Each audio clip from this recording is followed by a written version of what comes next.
Capítulo 32. El suicidio. El suicidio es un delito que no admite pena que propiamente se llame tal, porque determinada alguna o caerá sobre los inocentes o sobre un cuerpo frío e insensible. Si ésta no hará impresión en los vivos, ¿cómo no la haría azotar una estatua? Aquella es tiránica e injusta, porque la libertad política de los hombres supone necesariamente que las penas sean meramente personales. Aman estos mucho la vida, y cuando los rodea, los confirma en este amor. La seductora imagen del placer y la esperanza, dulcísimo engaño de los mortales, por las cuales tragan desmedidamente el mal mezclado con algunas pocas gotas de contento. Los atrae mucho para que se deba temer que la impunidad necesaria de este delito tenga alguna influencia sobre ellos. ¿Cuál será, pues, el estorbo que detendrá la mano desesperada del suicida? Cualquiera que se mata hace menos mal a la sociedad que aquel que para siempre se sale de sus confines, porque el primero deja toda su hacienda y el segundo se lleva consigo parte de sus deberes. Y si la fuerza de la sociedad consiste en el número de los ciudadanos, por el hecho de salirse y entregarse a una nación vecina, origina doble daño que aquel que simplemente con la muerte se quita de la sociedad misma. La cuestión, pues, se reduce a saber si es útil o dañosa a la nación dejar una perpetua libertad a todos sus miembros para salirse de ella. Cualquiera ley que no esté armada o que la naturaleza de la circunstancia haga insubsistente no debe promulgarse, y como sobre los ánimos reina la opinión que obedece a las impresiones lentas e indirectas del legislador y que resiste a las directas y violentas. Así, las leyes inútiles despreciadas de los hombres comunican su envilecimiento aún a las más saludables, porque se miran más como una dificultad para vencerla que como depósito del bien público. Así que si, como se ha dicho, nuestros sentimientos son limitados, tanta menos veneración quedará a las leyes cuanta tuvieren los hombres a objetos extraños de ellas. De este principio puede el sabio dispensador de la felicidad pública sacar algunas consecuencias útiles que, si me detuviese a exponerlas, me separarían mucho de mi asunto, que se reduce a probar lo inútil de hacer del Estado una prisión. Semejante ley lo es, porque no estando un país dividido de los otros por escollos inaccesibles y mares inmensos, ¿cómo se podrán cerrar todos los puntos de su circunferencia? ¿Y cómo se podrá guardar a los mismos guardias? El que se lleva consigo cuanto tiene no puede ser castigado después que lo ha hecho. A este delito, una vez cometido, es imposible aplicarle pena y al hacerlo antes es castigar la voluntad de los hombres, no sus acciones. Es mandar en su intención, parte tan libre del hombre que a ella no alcanza el imperio de las leyes humanas.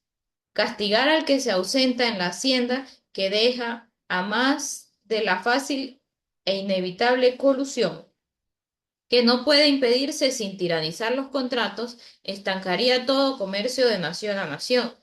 Castigarlo cuando volviese el reo sería estorbar que se reparase el mal causado en la sociedad, haciendo todas las ausencias perpetuas. La misma prohibición de salir del país aumenta en los nacionales el deseo de conseguirlo, y es una advertencia a los extraños para no establecerse en él. ¿Qué debemos pensar de un gobierno que no tiene otro medio para retener a los hombres naturalmente inclinados a su patria por las primeras impresiones de su infancia, fuera del temor? El más seguro modo de fijar a los ciudadanos en su país es aumentar el bienestar relativo de cada uno, así como se debe hacer todo esfuerzo para que la balanza del comercio decline a nuestro favor. Así, el mayor interés del soberano y de la nación es que la suma de felicidad comparada con la de las naciones circunvecinas sea mayor que la de éstas. Los placeres del lujo no son los principales elementos de esta felicidad. Sin embargo, de que sean un remedio necesario a la desigualdad que crece con los progresos de la nación, y sin las cuales las riquezas se estancarían en una sola mano, donde los confines de un país se aumentan en grado mayor que su población. Allí el lujo favorece al despotismo. Así pues, porque cuando los hombres son más raros, tanto menos es la industria, y cuando es menor la industria, es tanto mayor la dependencia que la pobreza. Tiene de fasto y tanto más difícil y menos temida la reunión de los oprimidos contra los opresores, porque, como porque las adoraciones, los oficios, las distinciones y la sumisión, que hace más sensible la distancia entre el fuerte y el débil, se obtienen más fácilmente de pocos que de muchos, siendo los hombres más independientes cuando menos notados, y por lo tanto menos notados cuando es mayor el número.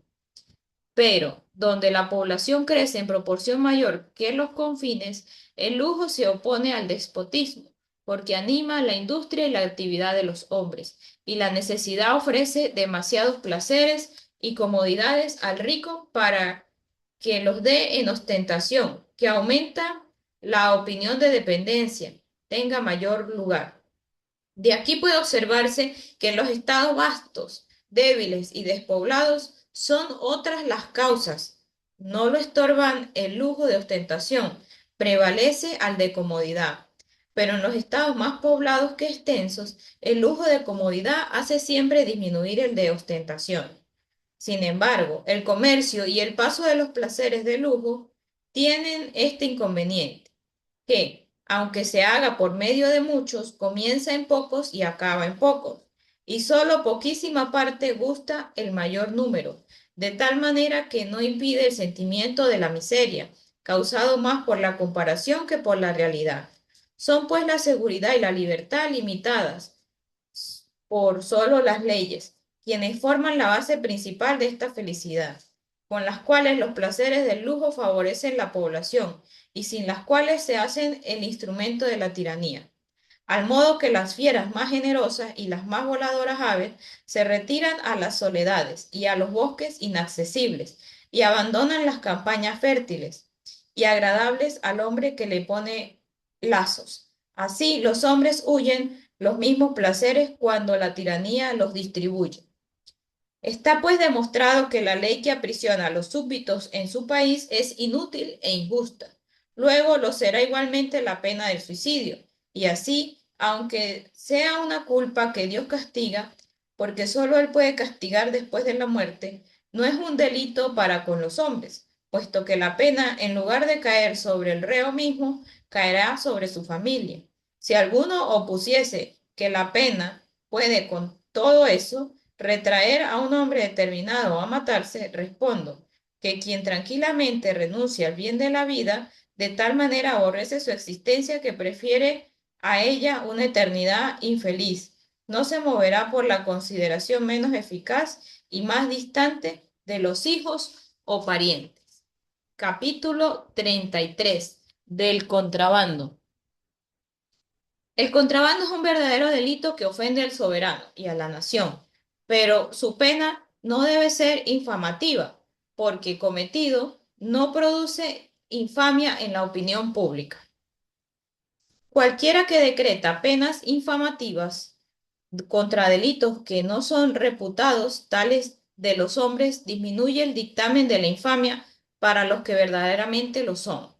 Cualquiera, por ejemplo, que viere determinada la misma pena de muerte contra el que mata a un faisán y contra el que asesina a un hombre o falsifica un escrito importante, no hará diferencia entre estos delitos, destruyéndose así los sentimientos morales, obra de muchos siglos y de mucha suerte, lentísimos y difíciles de insinuarse en los ánimos de los hombres para cuya producción se creyeron necesarios, la ayuda de los más sublimes motivos y tanto aparato de graves formalidades. Este delito nace de la ley misma, porque creciendo la gabela, crece siempre la utilidad, y con esta la tentación de hacer el contrabando, y la facilidad de cometerlo con la circunferencia que es necesario custodiar, y con la disminución del volumen de la mercancía misma. La pena de perder el género prohibido y la hacienda que la acompaña es justísima, pero será tanto más eficaz cuando más corta fuere la gabela. Porque los hombres no arriesgan sino a proporción de la utilidad que el éxito feliz de la empresa les puede producir. Pero, ¿por qué este delito no ocasiona infamia a su autor, siendo un hurto hecho al príncipe y por consecuencia a la nación misma? Respondo que las ofensas que los hombres creen que no les pueden ser hechas no le interesan tanto con que baste a producir la indignación pública contra quien las comete, como las consecuencias remotas hacen certísimas impresiones sobre los hombres, no ven el daño que puede acaecerles por ellas. Antes bien, gozan, si es posible, de las utilidades presentes. Tal es el contrabando. No ven ellos, pues, más que el daño hecho al príncipe, y así no se interesan en privar de sus sufragios a quien los comete, como lo son, a quien hace un hurto privado, a quien falsifica un escrito y otros males que pueden sucederles. Principio evidente de que todo ente sensible no se mueve sino por los males que conoce. Pero se deberá dejar sin castigo este delito en aquel que no tiene hacienda que perder. No, por cierto, hay contrabandos que interesan de tal manera la naturaleza del tributo, parte tan esencial y tan difícil de una buena legislación, que su comisión merece una pena considerable, hasta la prisión, hasta la servidumbre, pero prisión y servidumbre conforme a la naturaleza del mismo delito. Por ejemplo, la prisión por hacer contrabando de tabaco no debe ser común con la del asesino y el ladrón, y las ocupaciones del primero, limitadas al trabajo y servicio de la regalía misma, que ha querido defraudar, serán las más conformes con las naturalezas de las penas. Capítulo 34. De los deudores. La buena fe de los contratos y la seguridad del comercio estrechan al legislador para que asegure a los acreedores las personas de los deudores fallidos.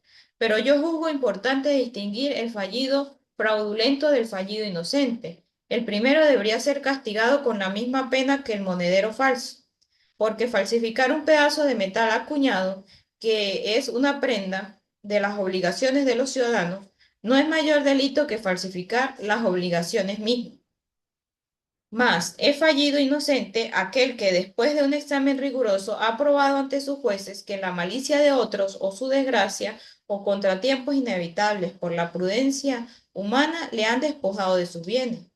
¿Por qué motivo bárbaro deberá ser encerrado en una prisión y privado de libertad? Único y triste bien que solo le queda, experimentando las angustias de los culpados y arrepintiéndose acaso, con la desesperación que causa la probidad en ofendida.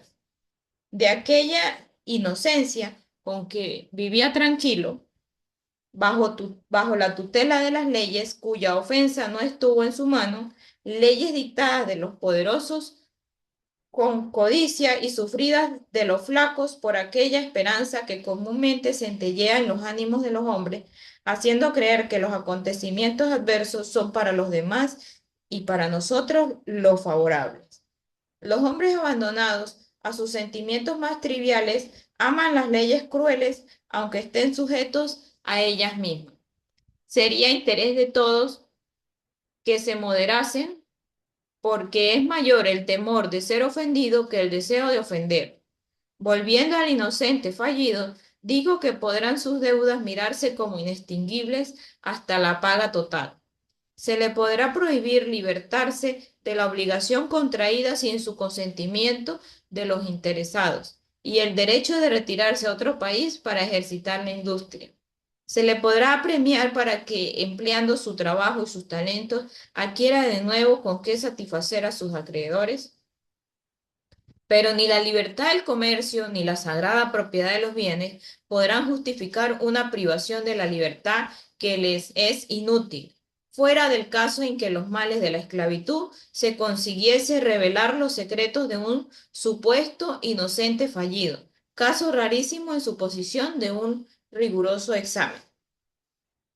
Creo máxima legislatoria que el valor de los inconvenientes políticos se considere en razón compuesta de la directa del daño público y de la inversa de la improbabilidad de verificarse, pudiera distinguirse el dolo de la culpa grave, la grave de la leve y esta de la inocencia, asignando al primero las penas establecidas contra los delitos de falsificación, y a la segunda otras menores, pero poca privación de libertad, reservando a la última el escogimiento libre de medios para restablecerse, quitar a la persona la facultad de hacerlo, dejándola a los acreedores. Pero las distinciones de grave y de leve se deben fijar por ley ciega e imparcial, no por la prudencia arbitraria y peligrosa de los jueces. El señalamiento de los límites es así necesario en la política como en la matemática, tanto en la medida del bien público cuanto en la medida de las magnitudes. ¿Con qué facilidad un legislador próvido podría impedir gran parte de las quiebras culpables y remediar las desgracias del inocente industrioso? Un público manifiesto, registro de todos los contratos y libertad a los ciudadanos de consultar sus documentos bien ordenados, un banco público formado de tributos sabiamente repartidos sobre el comercio feliz y destinado a socorrer con las cantidades oportunas al miserable e infeliz miembro de él. No tendrían ningún inconveniente real y pudieran producir innumerables ventajas, pero las fáciles, las simples, las grandes leyes que no esperan para esparcir en el seno de la nación la abundancia y la robustez más que la voluntad del legislador, leyes que le colmarían de himnos inmortales, son o las menos conocidas o las menos queridas. Un espíritu inquieto y empleado en pequeñeces, la medrosa prudencia del momento presente, la desconfianza y la adversión a toda novedad, aunque útil, ocupan el alma de aquellos que podrían arreglar y combinar las acciones de los hombres. Capítulo 35. Asilos. Me restan aún dos cuestiones por examinar. Una, si los asilos son justos y si el pacto entre las naciones de entregarse recíprocamente los reos es o no es útil. Dentro de los confines de un país no debería haber algún lugar independiente de las leyes. Su poder debería seguir a todo ciudadano como la sombra al cuerpo. La impunidad y el asilo se diferencian en poco, y como la impresión de la pena consiste más en lo indubitable de encontrarla que en su fuerza. No separan estas tanto de los delitos cuanto a ellos convidan los asilos. Multiplicar estos es formar otras tantas pequeñas soberanías, porque donde no hay leyes que manden, allí pueden formarse nuevas, opuestas a las comunes, y así un espíritu contrario al del cuerpo entero de la sociedad. Todas las historias muestran que de los asilos salieron grandes revoluciones en los estados y en las opiniones de los hombres. Pero si entre las naciones es útil entregarse los reos recíprocamente, no me atreveré a decirlo hasta tanto que las leyes más conformes a las necesidades de la humanidad, las penas más suaves y extinguida la dependencia del arbitrio y de la opinión, no pongan en salvo la inocencia oprimida y la virtud destetada. Hasta tanto que la tiranía sea desterrada a las vastas llanuras de Asia y por el todo de la razón universal que siempre une los intereses del trono y de los súbditos, aunque la persuasión de no encontrar un palmo de tierra que perdonase a los verdaderos delitos sería un medio muy eficaz de evitarlo.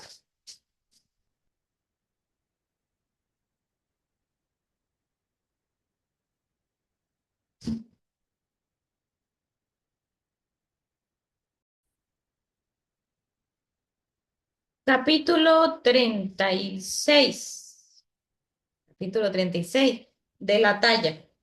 La otra cuestión es si será útil señalar tal, un precio al que entregare la cabeza de un hombre declarado reo y armando el brazo de cualquier ciudadano, hacer de él un verdugo, o el reo está fuera de los confines o dentro. En el primer caso, el soberano estimula a los ciudadanos a cometer un delito y los expone a un suplicio, haciendo así una injuria y una usurpación de autoridad en los dominios de otros, y autoriza de esta manera las otras naciones para que hagan lo mismo con él. En el segundo, muestra la flaqueza propia. Quien tiene fuerza para defenderse, no la busca. Además, este edicto desconcierta todas las ideas de virtud y moral que se disipan en el ánimo de los hombres con cualquiera pequeño viento. Ahora, las leyes convidan a la traición, ahora la castigan. Con una mano el legislador estrecha los vínculos de familia, de parentela y de amistad, y con otra premia a quien los desprecia, siempre contradiciéndose a sí mismo. Ya convida a los ánimos sospechosos de los hombres o a la confianza. Ya esparce la desconfianza en todos los corazones. En vez de evitar un delito, hace nacer cientos. Estos son los recursos de las naciones flacas, cuyas leyes no son más que reparos instantáneos de un edificio ruinoso que amenaza por todas partes. A proporción que las luces crecen en una nación, se hacen más necesarias la buena fe y la confianza recíproca, y cada vez más caminan a confundirse con la verdadera política.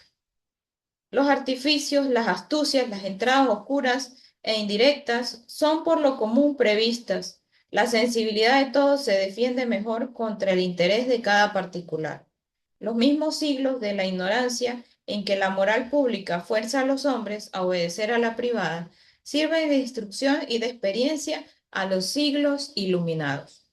Los artificios, las astucias, las entradas oscuras e indirectas son por lo común previstas. La sensibilidad de todos se defiende mejor contra el interés de cada particular.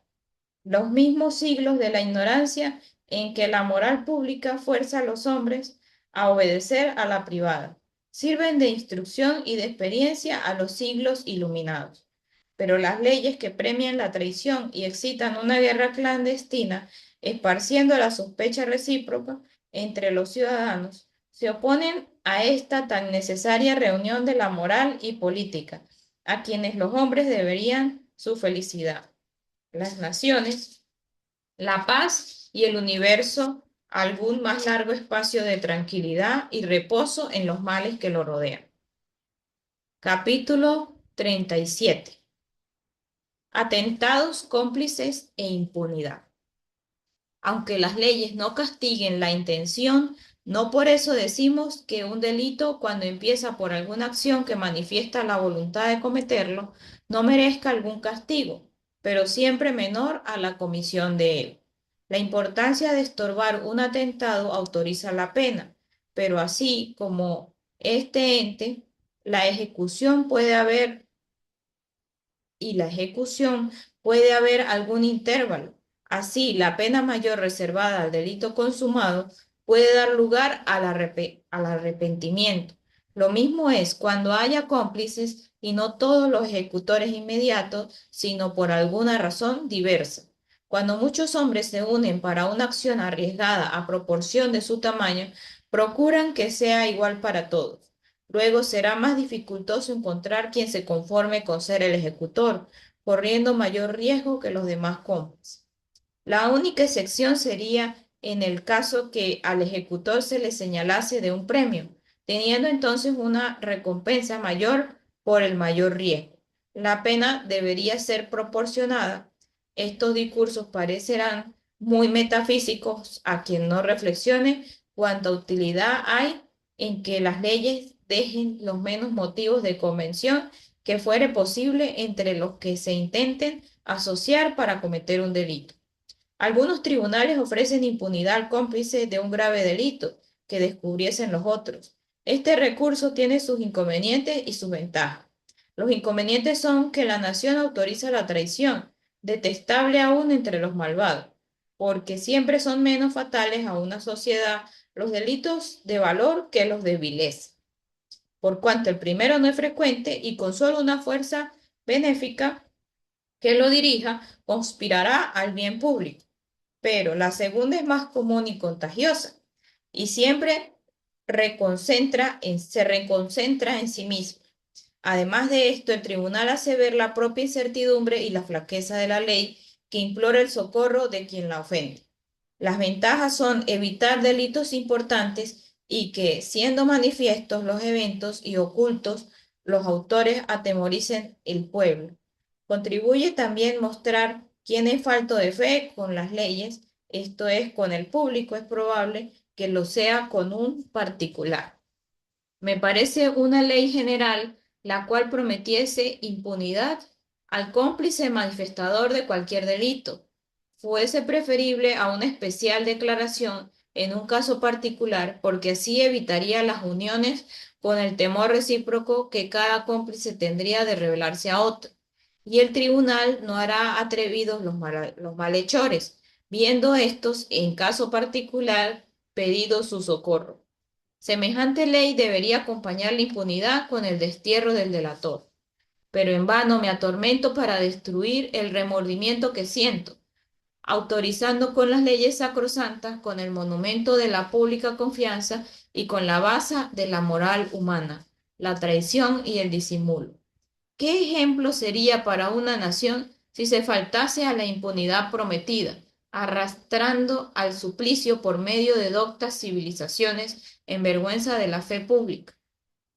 A quien correspondido al convite de las leyes, no son raros en las naciones tales ejemplos, y por esta otra idea que la de una máquina complicada cuyos muelles mueven según su antojo el más diestro y el más poderoso, fríos e insensibles a todo lo que forma la delicia de las almas tiernas y sublimes, excitan con sagacidad inalterable de los sentimientos más afectuosos y las pasiones más violentas, en el punto que ven las inútiles a sus fines, acordando los ánimos como los músicos los instrumentos.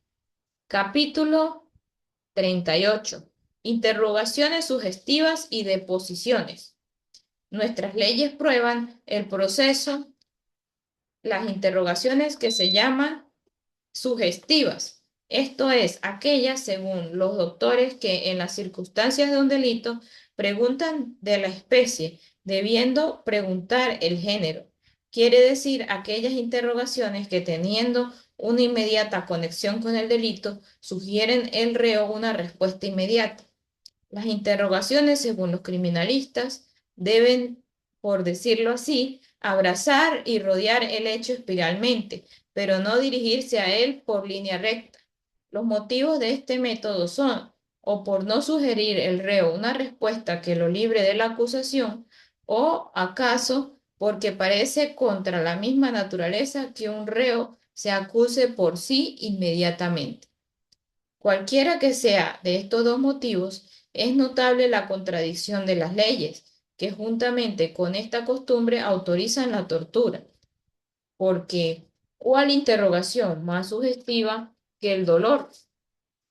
El primer motivo se verifica con el tormento opuesto que el mismo dolor sugerirá al robusto, una obstinada taciturnidad para cambiar la mayor pena por la menor, y al flaco sugerirá la confesión para librarse del tormento presente, más eficaz por entonces que el dolor venidero. El segundo motivo es con evidencia lo mismo, porque si una interrogación especial hace confesar a un reo contra el derecho de la naturaleza, mucho más fácilmente conseguirá esto dolor. Pero los hombres se gobiernan más por la diferencia de los nombres que por las resultas de las cosas. Entre otros abusos de la gramática que no han influido poco sobre los negocios humanos, es notable el que hace nula e ineficaz la deposición de un reo ya condenado, ya está muerto civilmente, dicen los jurisconsultos peripatéticos, y un muerto no es capaz de acción alguna. Para sostener esta vana metáfora se han sacrificado muchas víctimas y bien de continuo se ha disputado con seria reflexión si la verdad debe ceder la forma judicial, si las deposiciones de un reo condenado no llegan a un cierto punto que retarden el recurso de la justicia. ¿Por qué no se deberá conceder, aún después de la sentencia, a su extrema miseria y a los intereses de la verdad un espacio conveniente, tal que produciéndose nuevas especies capaces de alterar la naturaleza del hecho, pueda justificarse que así otro, con un juicio nuevo?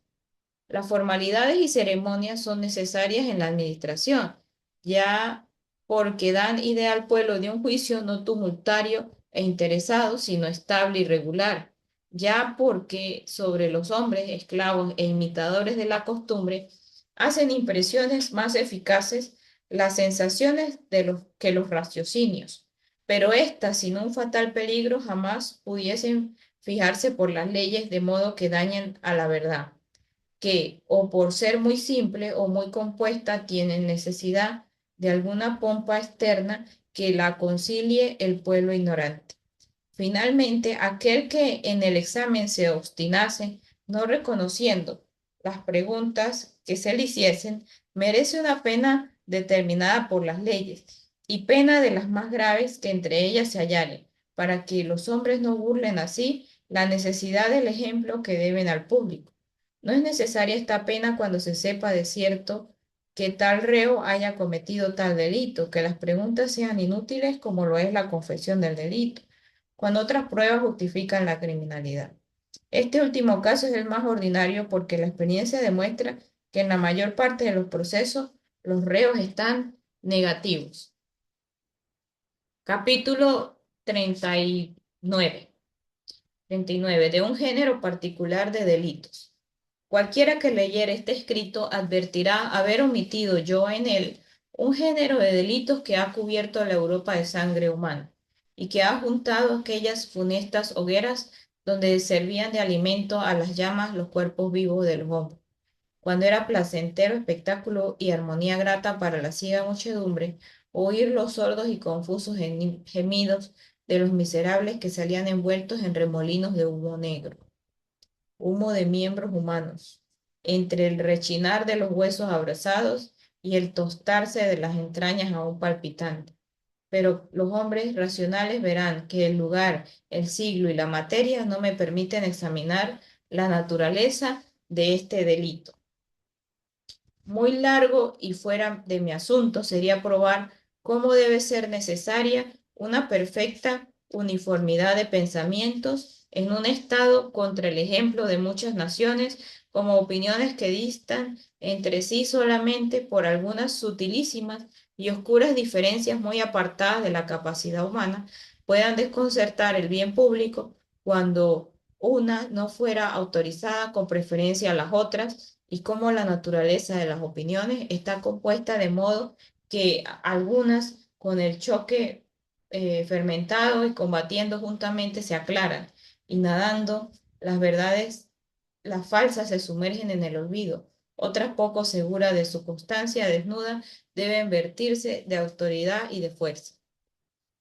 Muy largo sería probar cómo, aunque más odioso parezca, sobre los entendimientos humanos, el imperio de la fuerza, cuyas solas conquistas son el disimulo y por consiguiente el envilecimiento, aunque parezca contrario al espíritu de mansedumbre y fraternidad ordenado de la autoridad y de la razón que más veneramos, sea sin embargo necesario e indispensable.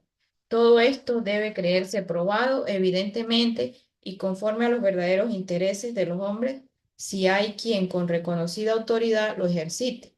Hablo solo de los delitos que provienen de la naturaleza humana y del pacto social, no de los pecados, cuyas penas, aun las temporales, deben arreglarse con otros principios que los de una filosofía limitada. Capítulo 40. Falsas ideas de utilidad. Un manantial de injusticias y de errores son las falsas ideas de utilidad que forman los legisladores. Falsa idea de utilidad es aquella que antepone los inconvenientes particulares al inconveniente general, aquella que manda los sentimientos en vez de excitarlos, que hace servir los sofismas de la lógica en lugar de la razón. Falsa idea de utilidad es aquella que sacrifica mil ventajas reales por un inconveniente imaginario o de poca consecuencia que quitaría a los hombres el fuego porque quema y el agua porque aniega, que solo destruyendo repara los males. De esta naturaleza son las leyes que prohíben llevar armas, no contienen más al, al nos inclinarnos y determinados a cometer delitos. Pero los que tienen atrevimiento para violar las más sagradas de la humanidad, las normas más sagradas de la humanidad y las más importantes del códice, ¿cómo respetarán las menores y las puramente arbitrarias? Curas contraversiones deben cuyas contraversiones deben ser tanto más fáciles e impunes cuanto su ejecución exacta quita la libertad personal, tan armada del hombre y tan armada del legislador, sometiendo a los inocentes a todas las vejaciones que deberían sufrir los reos. Empeoraron estas la condición de los asaltadores, mejorando la de los asaltadores, no minoran los homicidios, sino que los aumentan porque es mayor la confianza en asaltar los desarmados que los prevenidos. Llámese, no leyes preventivas, sino medrosas de los delitos. Nace de la tumultuosa impresión de algunos hechos particulares, no de la meditación considerada de inconvenientes y de provechos de un decreto universal. Falsa idea de utilidad es aquella que querían dar una muchedumbre de seres insensibles, la simetría y el orden que sufre la materia brutal e inanimada, que descuida motivos presentes, los únicos que con eficacia obran sobre el mayor número para dar fuerza a los dientes, cuya impresión es flaca y brevísima si una viveza extraordinaria de imaginación en la humildad no suple con el aumento a la distancia del objeto. Finalmente, es falsa idea de la utilidad aquella que sacrificando la cosa al hombre divide el bien público del bien de todos los particulares. Hay una diferencia del estado de sociedad al estado de naturaleza que al hombre no hace daño a otro, sino en cuanto basta para hacerse bien a sí mismo. Pero el hombre sociable es alguna vez movido por las malas leyes, a ofender a otros sin hacerse bien a sí mismo. Despótico, arroja en el ánimo de sus esclavos el temor y el abatimiento, pero rechazado, vuelve a atormentar con mayor fuerza su ánimo. Cuando el temor es más solitario y doméstico, es tanto menos peligroso al que lo hace instrumento de su felicidad. Pero cuanto es más público y agita mayor número de hombres, es tanto más difícil que haya o el imprudente o el desesperado o el cuerdo atrevido que haga servir los hombres a su fin, despertando en ellos ideas más gratas y tanto más seductoras cuanto el riesgo de la empresa cae sobre un número mayor y el valor que los infelices dan a la existencia propia se disminuye en proporción a la miseria que sufren. Esta es la causa porque las ofensas originan otras, pues el odio es un movimiento tanto más durable que el amor, cuando el primero toma su fuerza de la continuación de los actos que debilitan al segundo. Capítulo 41. ¿Cómo se evitan los delitos? Es mejor evitar los delitos que castigarlos. He aquí el fin principal de toda buena legislación, que es el arte de conducir los hombres al punto mayor de felicidad o al menor de infelicidad posible para hablar según todos los cálculos de bienes y males de vida. Pero los medios empleados hasta ahora son por lo común falsos y contrarios al fin propuesto. No es posible resumir la turbulenta actividad de los hombres a un orden geométrico sin regularidad y confusión, al modo que las leyes simplísimas y constantes de la naturaleza no pueden impedir que los planetas se turben en sus movimientos, Así, en las infinitas y apuestísimas atracciones del placer y dolor, no pueden impedirse por las leyes humanas las turbaciones y el desorden. Esta es la quimera de todos los hombres limitados, siempre que son dueños del mando. Prohibir una muchedumbre de acciones indiferentes no es evitar los delitos, sino crear otros nuevos. Es definir la voluntad de la virtud y el vicio, que nos predica eterno e inmutable. ¿A qué nos hubiéramos reducido si hubiera de prohibir todo aquello que pudiera inducir al delito? Sería necesario privar al hombre del uso de sus sentidos para un motivo que impela a los hombres a cometer un verdadero delito. Hay mil que lo impiden, que lo impelen a practicar aquellas acciones indiferentes que llaman delitos las malas leyes. Y si la probabilidad de los delitos es proporcional al número de los motivos, ampliar la esfera de aquellos es acrecentar la probabilidad de cometerlo. La mayor parte de las leyes no son más privilegios. La mayor parte de las leyes no son más que privilegios. Esto es un tributo que pagan todos a la comunidad de algunos. ¿Queréis evitar los delitos? Haced que las leyes sean claras y simples, y que toda fuerza de la nación esté empleada en defenderlas, ninguna parte en destruirlas. Haced que las leyes favorezcan menos las clases de los hombres que los hombres mismos. Haced que los hombres las teman y no teman más que a ellas. El temor de las leyes es saludable, pero el hombre es fatal y fecundo de delitos. Los hombres esclavos son más sensuales, más desenvueltos y más crueles que los hombres libres. Estos meditan sobre sus ciencias y meditan sobre los intereses de la nación. Ven objetos grandes y los limitan, pero aquellos contentos del día presente buscan entre el estrépito y la desenvoltura una distracción de la aniquilación en la que se encuentran. Acostumbrados al éxito incierto de cualquier cosa, se hace para ellos problemático el éxito de sus delitos en ventaja de la prisión que los domina. Si la incertidumbre de las leyes cae sobre una nación indolente, por clima, aumenta y mantiene su indolencia y estupidez. Si cae por una nación sensual, desperdicia su actividad en un infinito número de astucias y tramas que, aunque pequeñas, esparcen en todos los corazones la desconfianza, haciendo la traición y el disimulo la base de la prudencia. Si cae en una nación valerosa y fuerte, la incertidumbre sacude al fin, causando antes muchos embates de la libertad y de la esclavitud a la libertad. Fin del capítulo 41.